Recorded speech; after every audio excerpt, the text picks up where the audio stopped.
So talk of a growing Russian military contingent and even Russian tanks roaming Crimea. It's something we've heard not only from the media, but also the highest levels of Ukraine's new political elite.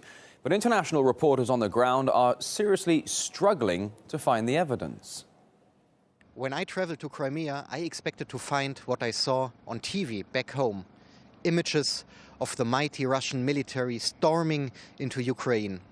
Amid holes of protests of politicians claiming an invasion was taking place right in front of our eyes. I confess I did see one Russian tank with my own eyes. But this battle machine has been here since the 1940s and not going anywhere ever since. So I sought out the people who admit they are not soldiers, even though they wear uniforms and they are armed. Concerned residents and a rusty relic of a tank. But as I saw, no march from Moscow. But there are soldiers in Russian colors on Crimea. They are in Sevastopol. My colleague Ryan O'Neill is there.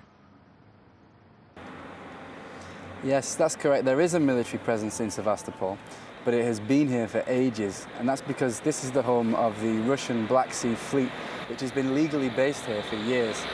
So in terms of a Russian presence, the people here are saying that in recent weeks, nothing has really changed.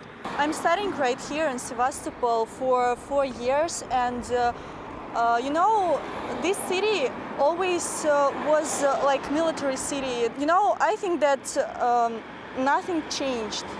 What has changed, however, is the formation and presence of these self-defense groups that have set up checkpoints and pledged allegiance to the regional Crimean authorities. But these are not Russian troops. Authorities may not be coping in a situation like this. That is the reason our self-defense squads exist. We are just people who feel it's our duty to protect our native city. I'm from Sevastopol myself, spend my whole life here. We maintain public order, look out for any provocations, and make sure nobody attacks journalists and the rest of the people. And they insist that the only Russian military personnel are those on the permitted bases maintaining the Black Sea Fleet. So who are they? Volunteers mostly. People must know that they are safe and protected, and not by the military, but by regular citizens like themselves. There's also members of the Ukrainian military that switched sides after the government coup in Kiev.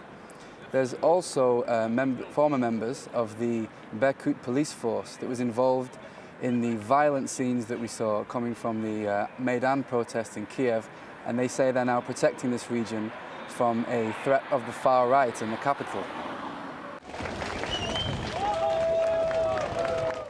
So the only thing that has changed, especially in and around Sevastopol, is the emergence of these self-defense forces, and that Ukrainian troops have decided that protection of the Crimean region is more of a priority.